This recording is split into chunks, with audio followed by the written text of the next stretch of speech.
Well, welcome everyone to the Business of You, Mastering the Art of Personal Branding for Professionals. I'm Megan McKinney, the Associate Director of the Duck Career Network in the UO Alumni Association, and I'm happy to bring this webinar to you in partnership with our University Strategic Engagement Department, and want to thank my colleague in that department, Mariah Brasher, Associate Director of Digital Engagement, for assisting with this webinar behind the scenes today. And now I'd like to introduce our panelists, Gage and Andrew Nelson. Megan is a U alumna who holds a degree in sociology. For 20 years plus, she's worked in the learning and development space within the medical device, semiconductor, and education industries.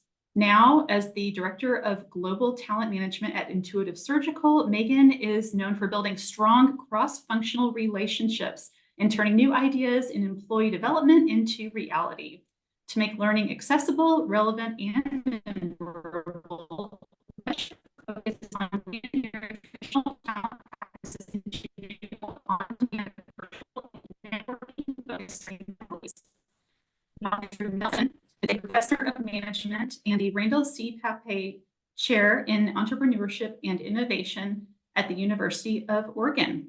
He received his PhD in Management Science and Engineering from Stanford University and holds a Master's of Science from Oxford University. Andrew's research and teaching focuses on technology, entrepreneurship, and the relationship between new technologies and work. He is the author of numerous articles in leading journals, as well as the book, The Sound of Innovation, and has been featured in media outlets ranging from NPR and Wired to the Wall Street Journal. Megan and Andrew will be addressing your questions later in our program. If you want to submit a question, please use the Q&A box located at the bottom of your screen. And with that, I'm going to hand it off to our panelists to kick things off.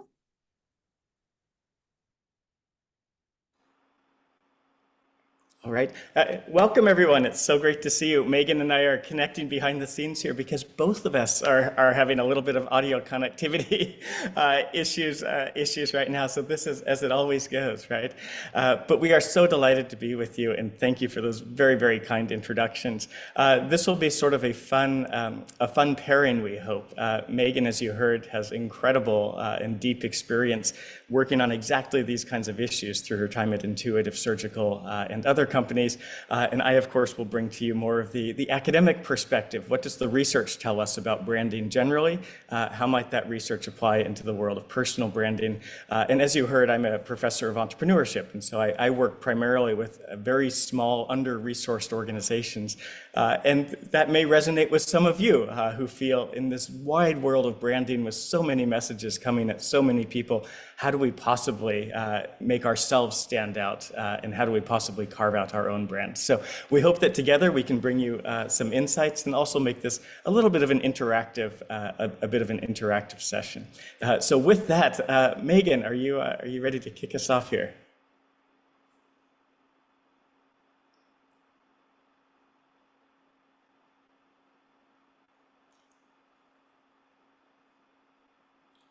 All right, it looks like Megan is still connecting to audio. She's controlling our slides, and so I'm here. I hope I'm here, everyone. Oh, excellent. Okay. Hey, Megan, I just wanted to hop in and say thank you. Just use your computer audio and you'll be just fine.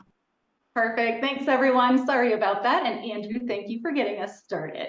Really appreciate it. So excited to be here. So as we move forward with today, we're super excited to be able to talk with you about the why, the what, the how, and the who of owning your personal brand.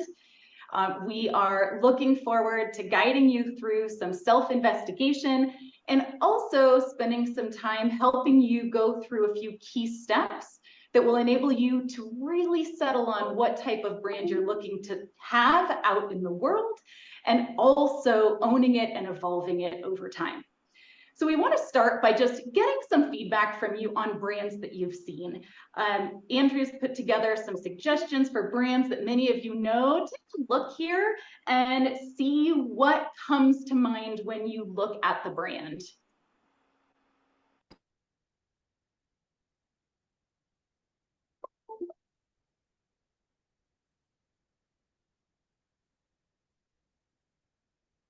Perfect. Now, when you look at this brand and what you see here, think about the words or the descriptions that you find resonate with you or that would remind you of it.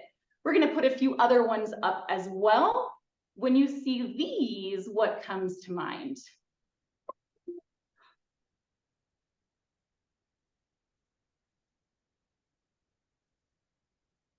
Good. I love seeing that folks are already typing there into the chat. That is fantastic. We've got comments about the different types of car or vehicle manufacturers. We've got some descriptions.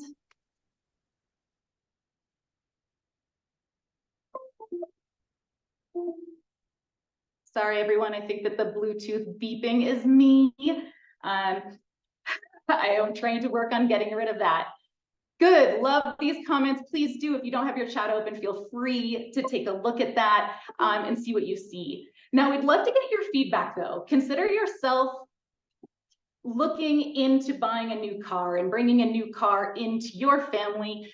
When you see these brands, what do you think of? Which one would you choose based on what you know already about the different companies? And I believe we have a poll that we can launch. We'll give you a minute to go ahead and answer that.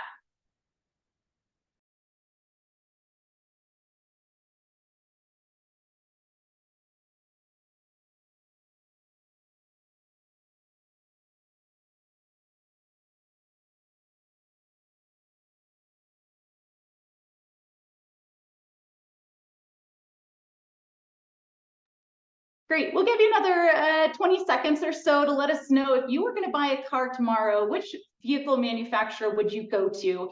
And Andrew, maybe you then can have the poll open and give a couple thoughts about what you see and the feedback we're getting from participants today.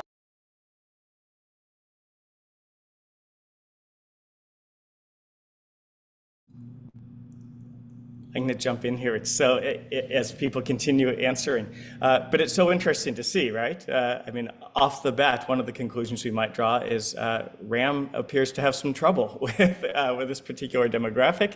Toyota is very popular with Ford, Lexus, Rivian, and Tesla falling behind. So this is maybe a first cut at brands, but I think a lot of what we want to do today is to think much deeper about what do brands tell us. Many of my students, when I work with them and we talk about brands, their initial take is, well, a brand is really, it's the logo, maybe it's a color scheme and so on. But as we dive deeper into brands, and I think all of you experience this as you reflect on these car brands, they mean so much more than that. So brands convey certain qualities or attributes in the mind of a consumer. We might think of an economy brand or a luxury brand, a brand that conveys something that's environmental or not, a brand that conveys toughness or one that conveys comfort, one that says this is all about being utilitarian or this is all about stylish. And we could even, Megan and I did not do this on our slides, but we could even think of taking these different dimensions and starting to array these different brands across those different dimensions.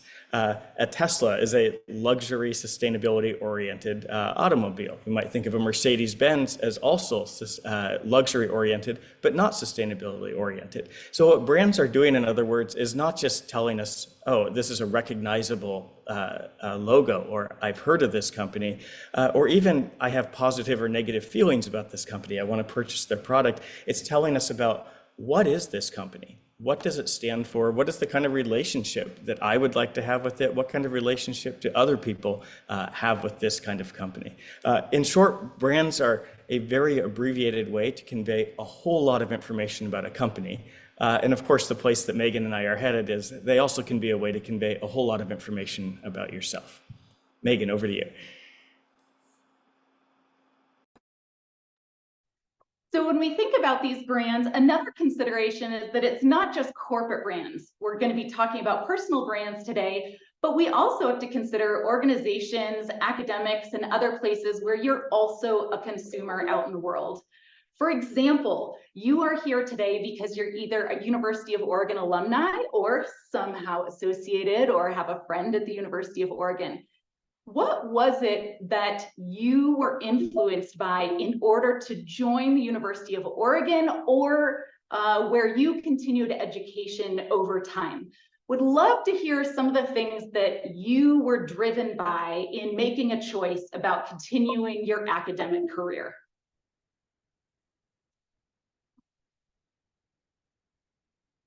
Go ahead and use the chat. Would love to see what it was that drove you to make some choices in your own academic career.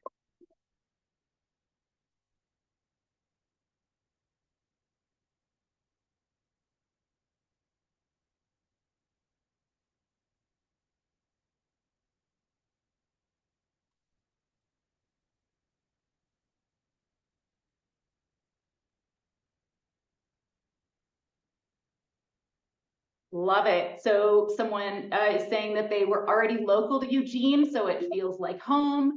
We've got areas of expertise, a flagship program that was a driver. Cost is absolutely something we're considering when we're looking at our academic career. Good. Innovation, scholarships, fantastic.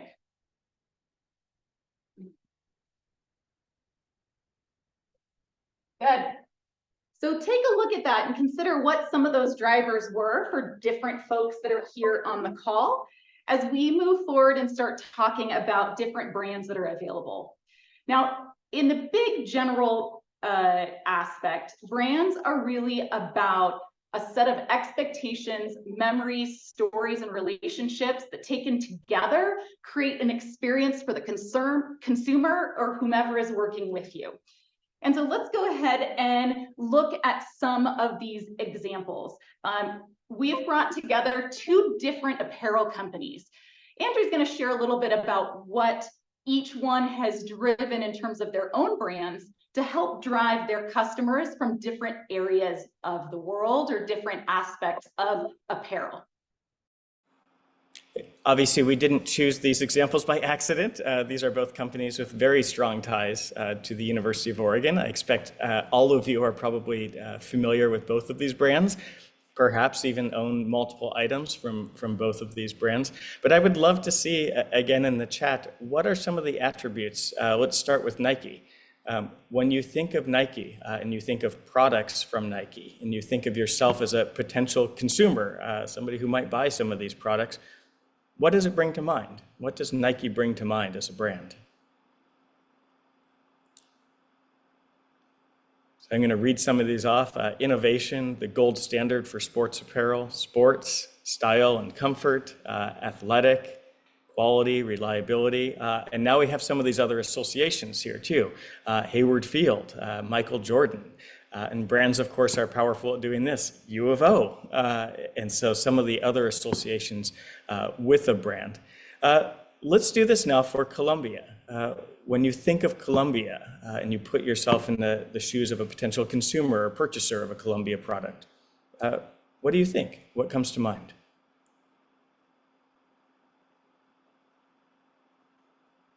So again, I'll read some of these off as they scroll through. Social responsibility, warmth, local, outdoors, Oregon, Oregonian, craftsmanship, rain gear, Columbia River. So with Columbia, I've seen many more comments about a sense of place, about a tie specifically to Oregon, to the Pacific Northwest. Many more references here to the outdoors and more to the adventurous outdoors as opposed to the athletic outdoors as we were seeing with Nike. Now what's interesting, of course, is you could have what appears technically to be the same item of apparel. Let's say that it's a dry fit or dry fit equivalent athletic t-shirt. And they're priced the same, and they're the same color, and from a technical perspective, they offer the same functionality. And yet, and I won't have you do this in the poll, but you can do it in your heads, if one of them says Nike and one of them says Columbia, different people will pick different ones. This obviously speaks to the power of branding, and people are putting it in. I love it. Columbia, 100%. There may be a Nike 100% out there too. But it speaks to the power here that brands, part of what they do, as we said earlier, is convey a sense of quality and what kinds of products is a company offering. But in this example, it's exactly the same product. It's that same athletic t-shirt. So brands are doing much more They're connecting us to a sense of the company. Do we want to be associated with them or not? And they're connecting us sometimes to a place, as with Oregon, and almost always to a community. What are other Nike wearers like? What are people like who wear Columbia? Or in a totally different area, my background is technology. What are people who are Apple aficionados like? Those people who always have to have the Apple iPhone 15 and show it off. And how do they differ? How does a MacBook user differ from an HP laptop user, even if what's inside, if the silicon components are exactly the same, even if the functionality is relatively equivalent? So we're going to pull from these corporate examples and now start turning a little more into how might you think of this in your own way? How might you build your personal brand so that even if you might think, well, on the surface, you are very similar to someone else. I talk with our graduates about this all the time. When you graduate from University of Oregon, you will be joining, and I love this, I say this with a big smile, tens of thousands of other people who also are University of Oregon graduates, which is fantastic on one level.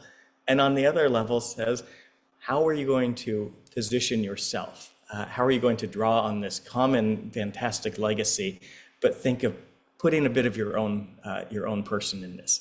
So Megan's going to elaborate on this point.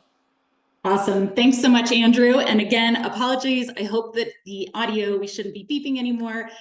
And as we dive into this, we really want to ground you on what Andrew's talking about here. The idea that your brand is composed of how you present yourself, how you communicate in emails, in person, in what's out there in the world, in Zoom chats, your relationships in your network in terms of who you align to, and also who you offer support or mentor to. In addition to some of the information out there about you in social media, on LinkedIn, on Facebook, Instagram, it's all searchable, it's all there as part of your brand. And around this is how others refer to you as well, even when you're not in the room. And that's one of the things that we really want to hit home at. This is about being able to own your brand because it's out there no matter what. So being able to have that strong personal brand that represents you when you're not in the room, that ensures consistency and clear expectations when partnering with you. This increases your trust. It helps you stand out and set you apart and align people with your own values and your own energy, which helps match you with the opportunities that you're looking for. As Andrew said, when questionable brands start to happen, they're closing doors for opportunities. They're doing the opposite of what we want. They're cheapening your impression. They're, creating a lack of clarity. They're building confusion about who you are or what you offer.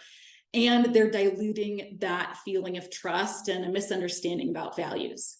So we're going to dive into each of these components briefly today to help you identify what your brand is currently, what you'd like it to be moving forward, so that you can reinforce what's great and also build on opportunities that you might not have seen before, and really putting it through a process that is straightforward, doesn't cost anything, and is something that's important to do. Now, you already have a personal brand. Whether you drove it or not, it's out there. And so how much have you considered the impact of that brand that's out there? What is it saying about you? How is it working for or against you? And who's managing right now? Who's managing it? We'd like to pause and let you do a little self-discovery here. If you've pulled out a notepad or something to write with, fantastic. If not, just noodle on it in your brain. You might be driving in a car, but take a minute to jot down or think to yourself any words or phrases that come to mind when you think about your brand currently. So go ahead and do that for yourself. We're actually giving you some time to get started on developing your personal brand.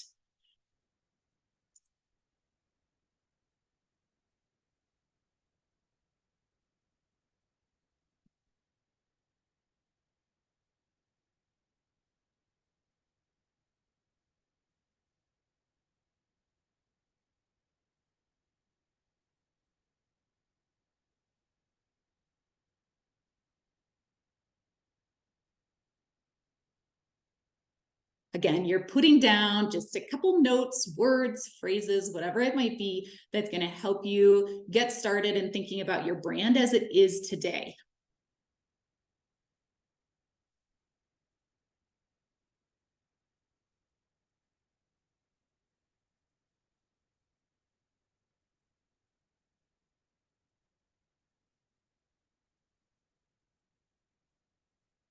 Now, as we move forward, we're going to be talking about building your brand through sort of 3 phases using 5 steps. First is going to be starting by understanding yourself, gathering info, thinking about where you are today, and being able to get clear on what is important to you.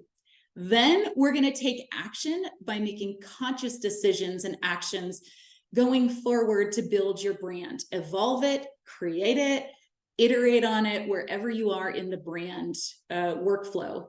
And then we always evolve. We're going to revisit our brands. We're going to update them. We're going to continue to reinforce what we like. We're going to continue to check on anything we want to change over time.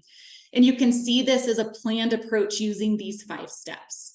We're going to work through each of these steps at a very high level in the hour that we have together. And we're going to be sending out a follow-up email in the next few days by early next week that has additional detail. So as you look at this and say, oh, I'm interested, but I need to think about that again, look for that follow-up email from the Alumni Association that helps guide you in a deeper way through each of these steps. As we walk through them, I want to highlight a little bit about each 5, and then again, we'll dive in. So first and foremost, like we're already talking about, it's about self-reflection. Begin the process of owning your brand by reflecting on your personal values and how you see yourself. Then you're going to assess where you are today. Consider how others see you by seeking feedback from colleagues, your manager, existing clients, people who know you well, even friends and family. Because that will then help you set clear goals by defining what you want others to see as your brand and what you want your brand to accomplish when partnering with others. And the context here is widespread. We have a great variety of folks joining us today, which is so awesome. And so all of this applies whether you are in the workforce and just reinforcing your brand at a job that you love and plan to stay at. It applies if you're looking for a change in your career. It applies when you're an entrepreneur, maybe you own your own business, and so your brand and your business are very interconnected. And I believe we have some current students who are going to be going into the workplace, or even your brand is showing up in terms of how you partner on a project in your business class or work on in an experiment group over in the science labs. It's all part of how people interact and engage with you. So we'll be setting some goals and helping you define those, and then building out step 4, which is being able to articulate your brand. You can have a formal brand statement. You can have words and phrases that you've intentionally chosen to describe yourself. But part of it is actually crafting that so that you can answer that question. When someone says, how would you describe yourself? That you are able to articulate it and you're being thoughtful about the words or the phrases that you're choosing. And then again, we take action. You take that learning, you apply it, you use it, and you evolve it. You want to have that clear message developed. You want to outline specific actions to take, and you are going to iterate on this. Your career is going to evolve. Your life is going to evolve, and your brand will evolve along with you. Just like when you think about those vehicle companies, they didn't have the same message for the entire many decades that they have been around.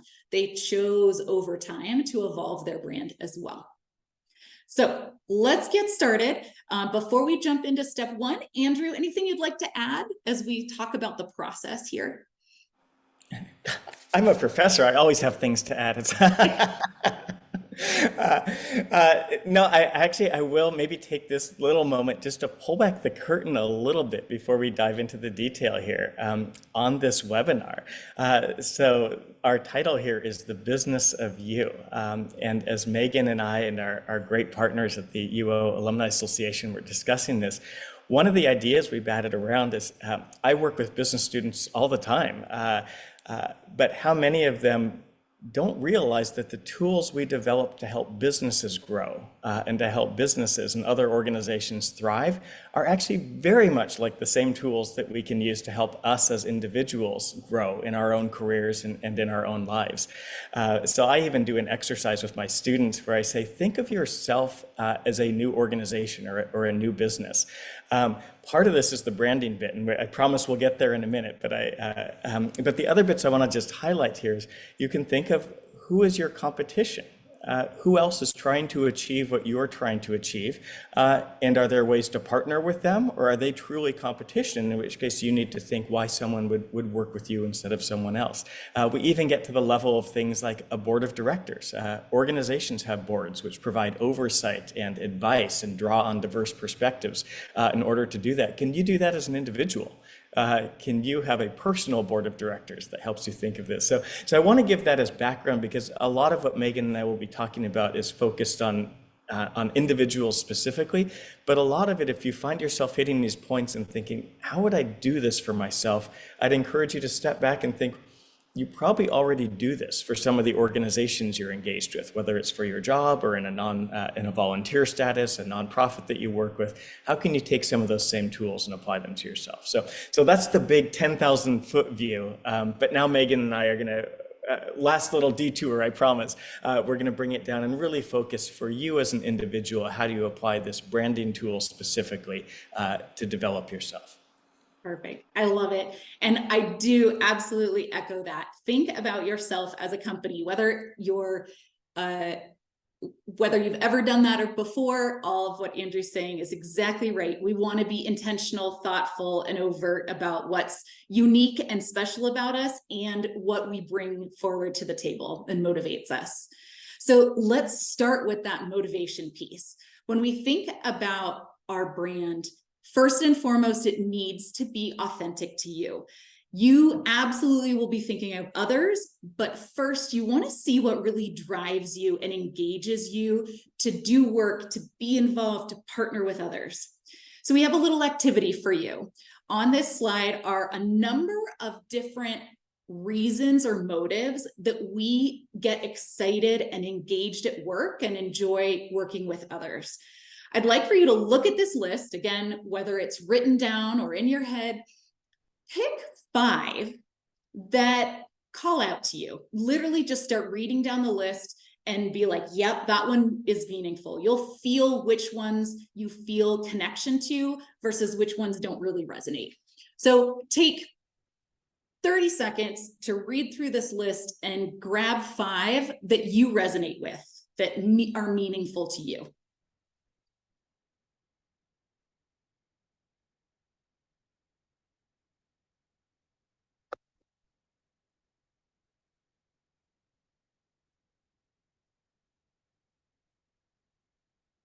And I'm doing this too. We talked about iterating. I love to do this exercise myself on a regular basis to see which ones are staying true and which ones might have changed a little bit. So I've got my notes right here too.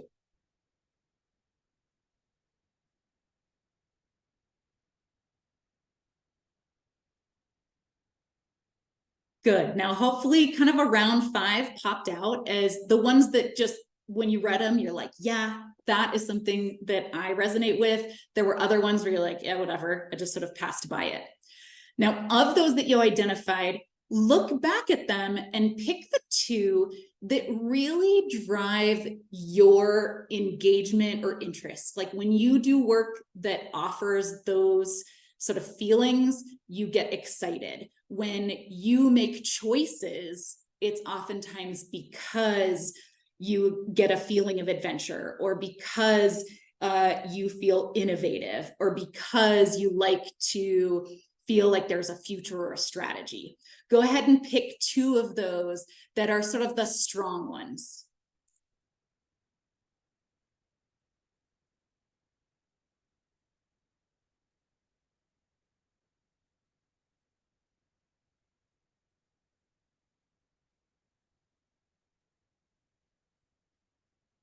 Awesome.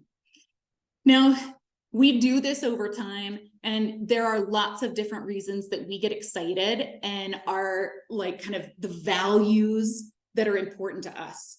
But as you look at those two, which is the one that has the most power and drive for you? Which is the one that would trump all decisions? Which is the one that gets you the most engaged in work or gives you the most feeling of satisfaction? Look at those and put one at the top. I encourage you to make sure you start it for yourself. Also, we do have the chat. If you'd like to sort of shout to the rooftops what's important to you, feel free to share that in the chat.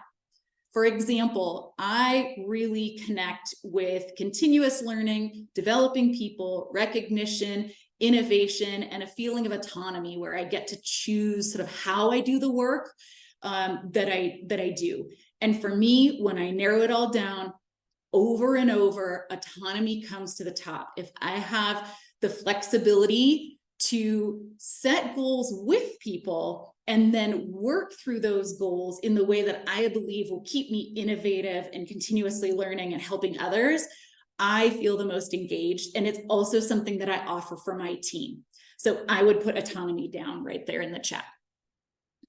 Good. Awesome. Greater cause, developing people, achievement, responsibility. These are fabulous. Again, what's most important is that you have it for yourself, but feel free to share it forward because it's different for everyone. And you'll notice there's even like an other on there because there might be something that is even more important than what you see here.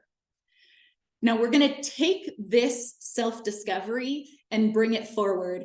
But I do want to call out that in that follow-up, there is going to be some additional resources around this idea of identifying your values and understands what motivates you. So look out for the information about some work by Daniel Pink and his team, where they took research about motivation from all over the world and brought it forward into kind of 3 key areas that drive us to be excited at work or give us a feeling of value.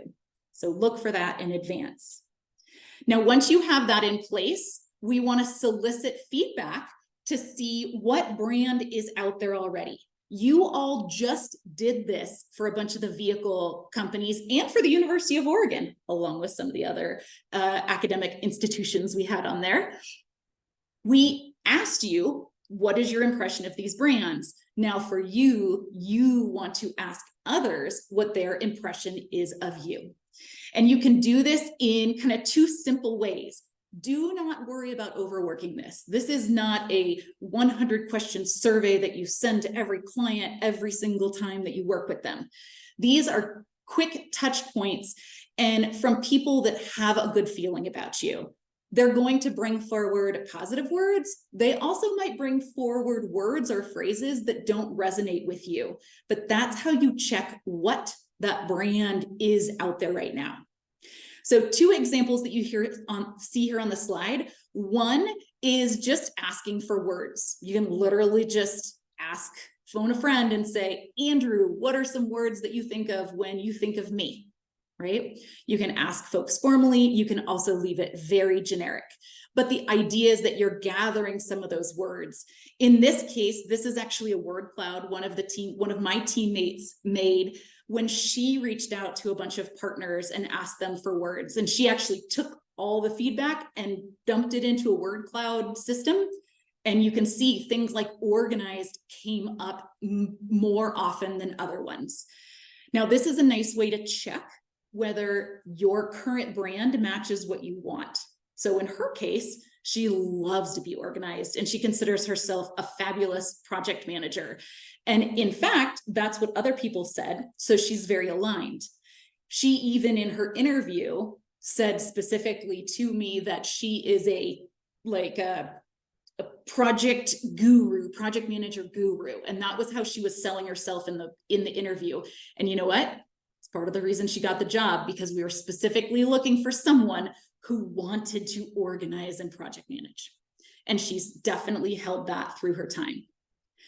In addition, there's some ways to go a little bit deeper on feedback, and you'll see here some milestone feedback. This is actually an email I have in my drafts to send to Andrew after today. to ask him how our partnership's going in planning for this webinar, asking him what he enjoyed about working with me, asking where we could improve or optimize over time, and then just sort of this open-ended, what do you need from me in order to partner well? Of course, you'll word these so that they're authentic to you, but it is this idea that you can go ahead and overtly ask.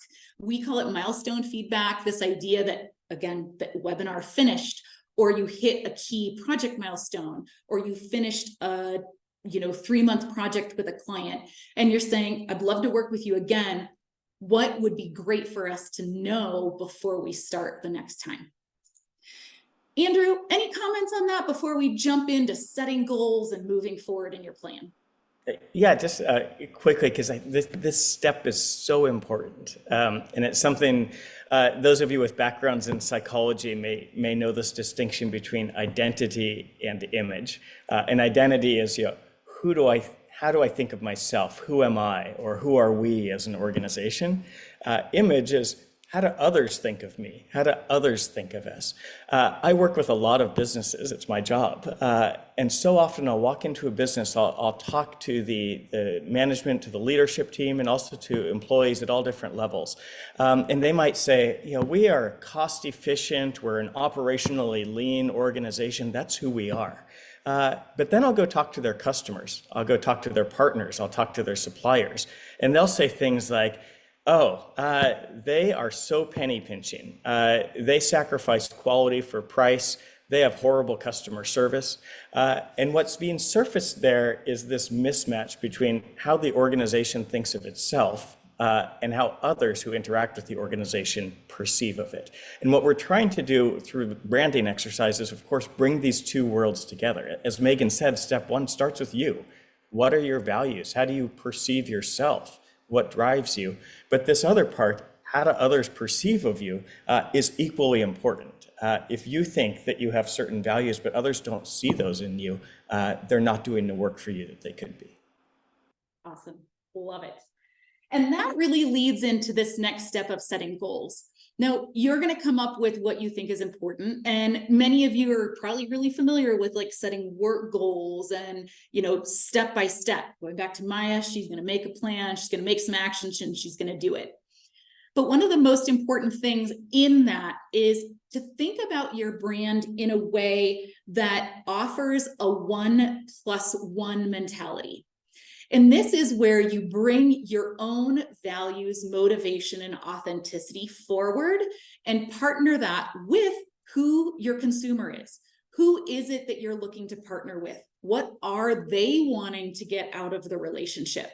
And again, context here is widespread. It could just be working with another team member at work on a project. It could be how you sell yourself in a job interview like Maya did. It can also be how you talk about your company out in the world. But what you want is this combination of staying true to your values and making sure that you're owning who you are and bringing forward your differentiation so that you can show the unique qualities that you're offering. Ultimately, why would the other person partner with you? Why would someone come to you to work for you? Why would they hire you? And so it's really about being able to have both of those aspects in place. With that said, it's challenging in this space to feel that authenticity while also promoting yourself. So we want to take a quick little commercial break and talk a little bit about that aspect of authenticity versus meeting the customer's needs. Andrew, I think you have some ideas on this one. Sure. Well, this is, I think, the number one concern I hear from people as they think of personal branding. There's a sense among many people that feels inauthentic, that feels salesy, that feels like I'm misrepresenting myself just to get ahead. And I'll be clear, I can relate to some of those feelings too. There's something that can feel very strange about, I'm promoting myself. Am I comfortable doing that? As I work with organizations on authenticity, the big tell is as they are sharing these attributes about themselves, Are they doing so because that's actually who they are? Do their words match their actions? Or are they doing it only because they see a potential upside? So if they promote themselves in a totally different context as an organization that cares a lot about sustainability, they care a lot about the environment, we're going to put this on our homepage, we're going to incorporate it into our mission statement. And then you start peeling into the organization and you see, well, their manufacturing processes don't suggest that. Their supply chain doesn't suggest that. The way in which they treat their employees sure doesn't suggest that they have those values. This is where authenticity becomes a real problem. On the other hand, if you're an organization and you are doing all of those things, that's okay. In fact, it's useful both for others within your organization and to people you might partner with to say, this is who we are. This is what matters to us, and we want to share that out to you because you can then use that. As we were talking about the role of brands earlier, they can attract partners, they can attract collaborations in a career sense, and a personal brand can bring opportunities to you and can help you figure out if those opportunities are good fits. So I think this authenticity bit, it's so important to reflect on, because if you're inauthentic, none of us like to interact with inauthentic people. But if you're authentic, and if what you're conveying through your brand really is who you are, as Megan has been sharing, there is so much possibility that can be realized. Absolutely. I love it.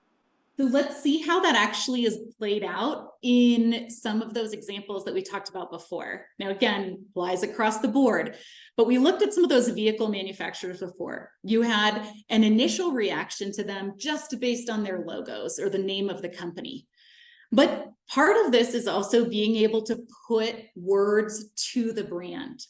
And so you can see in this example where we've got Toyota and Lexus, Rivian and Ford stepping forward and articulating outright what they want you to think when you see their name, when you see their logo. They're overtly saying what their brand is because they have done that self-discovery and the feedback loop to see what they believe is important in their business and what they believe their customers want to see as well. Here's some other examples, and would love to get your feedback on this. I believe we have another little poll. So when you think about these, which company has a brand statement that resonates with you? You're like, yeah, that is something that I also think is important.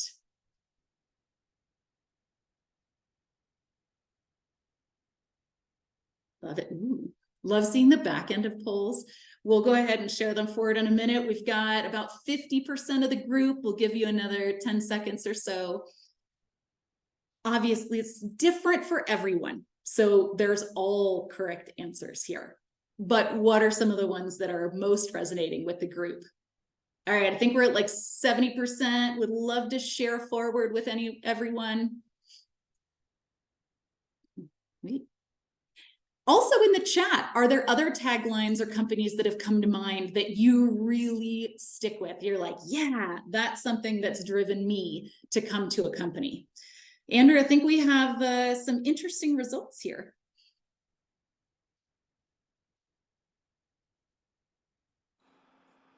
These are fun. And again, it shows the diversity of our group here.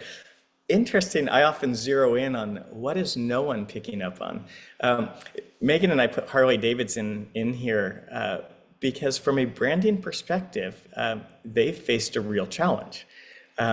As you think of Harley Davidson, many people think of the outlaw motorcyclist. They think of motorcycle gangs. They think of this very hardcore image. And Harley Davidson as a company has faced a real branding challenge over the years because on the one hand, the brand that they put forward is that very brand, that brand identity, that brand image. On the other hand, if you look into who actually purchases Harley Davidsons, very few are actually being sold to motorcycle gangs. Harley Davidsons, first of all, and I say this as someone who rides a motorcycle myself, they're expensive motorcycles. So people who are buying them tend to be dentists and doctors and lawyers.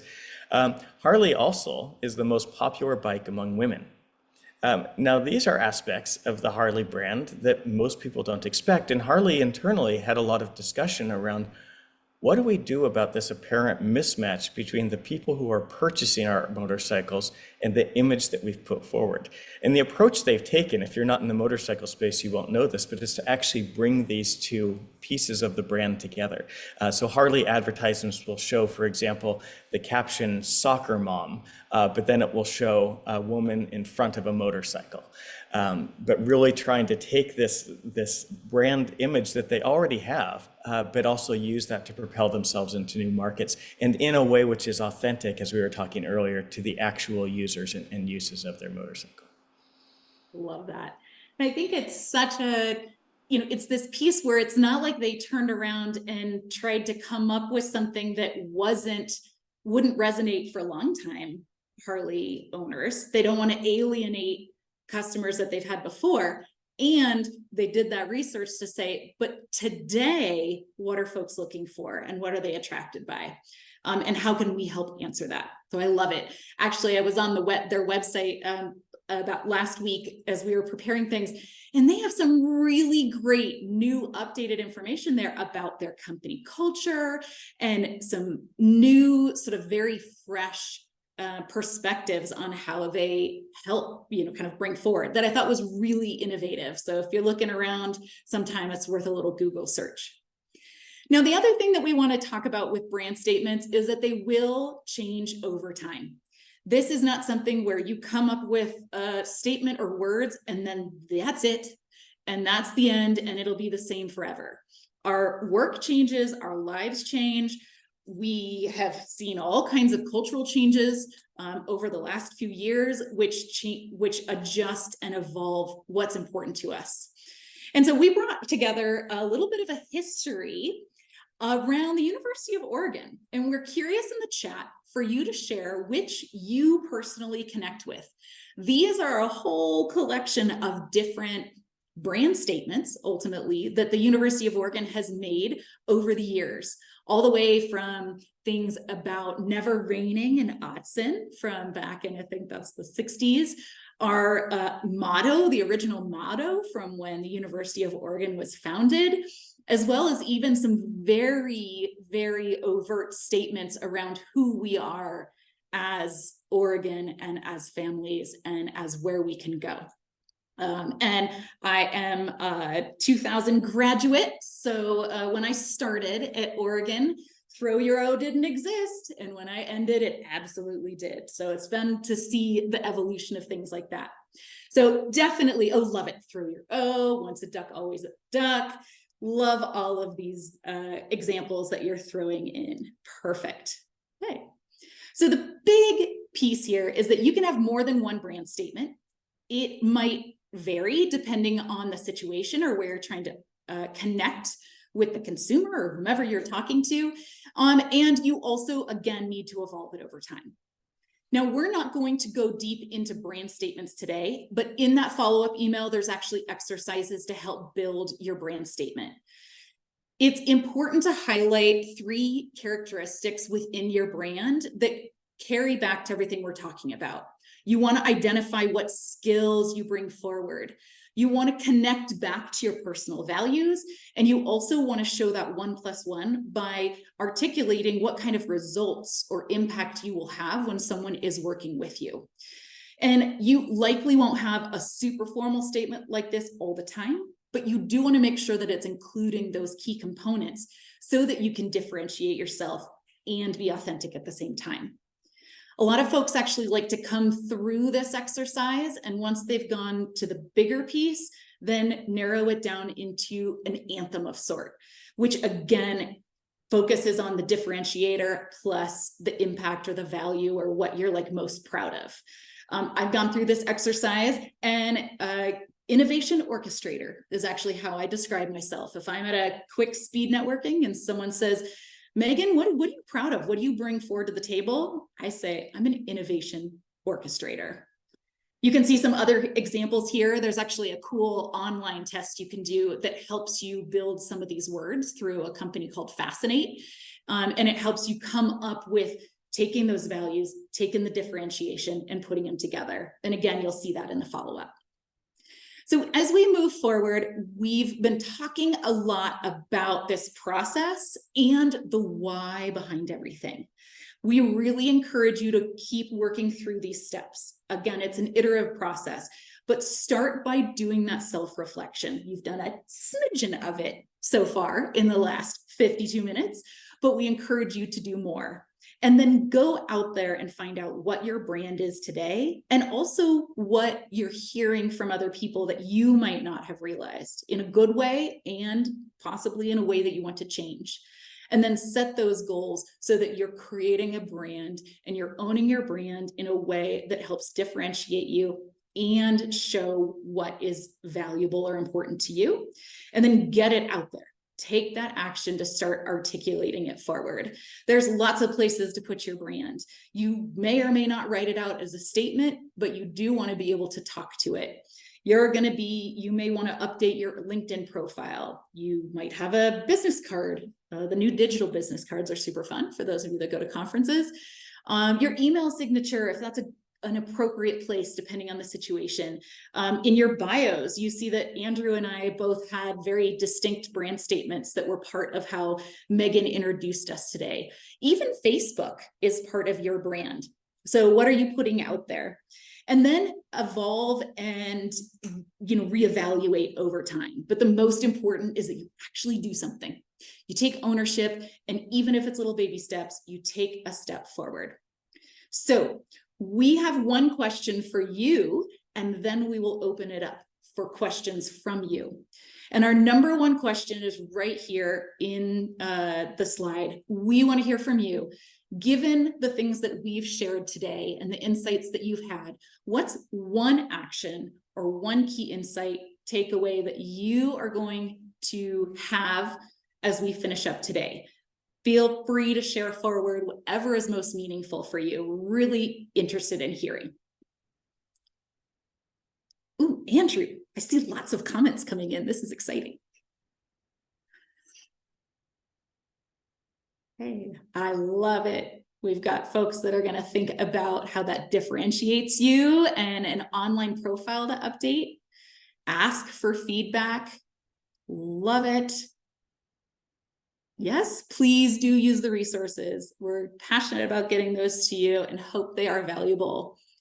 Good. Going into LinkedIn. Oh, Tracy, I love it. Evolve. I love it. My water bottle here says, be curious intentionally, so that when I get into meetings, when I go to take a sip of water, it reminds me to listen and be curious. Make lemonade. I love it. Very good. Yeah. And it's okay to have then multiple brands if it's intentional, but you want to make sure that they have some themes, that you're not perceived in one way in one situation and totally different in a different situation, like Andrew was talking about before. All right. So Andrew, before we open it up to Q&A, key thoughts, takeaways, moments that you're like, yeah, I really think this is a good one to add. No, these are fantastic, and of course we could only scratch the surface of how to go about branding. But I encourage all of my students, and would encourage all of you, to experiment. So often people are afraid to try things, and something like developing a personal brand can seem so overwhelming. There are so many steps. Where do I even begin? Don't feel like you have to do it all. Experiment, try just one thing. Try the part which maybe resonates with you most here. See how that feels. See what you learned, and then use that to maybe move forward. As one of the common brands that we have seen on a few of our slides has said, in other words, just do it. I like it. I love it. Awesome. Well, then we have a few minutes to take a couple questions. Megan's been monitoring the Q&A, so maybe there's one or two that have kind of key themes folks are asking about today. Megan, would love to have you join us. Yeah, sure. Well, right off the bat, I just want to say, I think that both of you did such a great job at already answering so many of the questions that came in through our registration form. So that's great. We didn't have too many questions come in through our live Q&A box, but one of them I think we can address is someone is asking, how can I represent myself with a strong personal brand if I have many different interests, some related, some not? How should she tackle this? I love it. Andrew, I'll let you take a stab at that first. Yeah, I think let me begin by complimenting the question because it shows so much of what's going on in brand is there's an audience for the brand. And I think of the brand that I have is oriented primarily towards an audience of academics, people working in higher education, people who will engage in higher education in one way or another. And that by definition means I'm ignoring a whole lot of other audiences. And I think all of us, to layer onto that, we're hopefully complex people with a lot of different interests. We engage in a lot of different groups. Maybe it's our church, maybe it's a community group, our kids' schools, our work organization, other professional interests. And so I think this question is such an important one because it's easy for us to think of a singular brand, and it becomes more complicated as we layer across. I was looking through some of the chat comments that came in, and one person who says, I can develop an overarching brand that has elements that pick up on each of these. And Megan said something similar. I do think that's much of the trick to this challenge. You don't have to have exactly the same brand as you interact with your kid's school as you might have at work. But if some of those underlying values that you're projecting are consistent, you're reliable, you're someone who brings together others, you're a listener, then hopefully those are consistent across those areas. And I would even go so far as to say, if you're finding they're not, maybe you're missing an opportunity to actually pull on some aspects of your brand from one area and bring them into another. So I want to acknowledge it's a real challenge, but it is an opportunity also to enhance these brands. Megan, you're the expert. What do you think? Ditto. Exactly. Think about it in terms of how you enjoy engaging with folks. You're looking for your friends and your family to be consistent, and they can have extra awesome qualities that come out in specific situations that don't really apply elsewhere. But again, from an authentic standpoint, you feel like there is sort of a rooted consistency across it. And then you might highlight an extra skill or an extra impact based on the scenario that you're applying it for. Absolutely.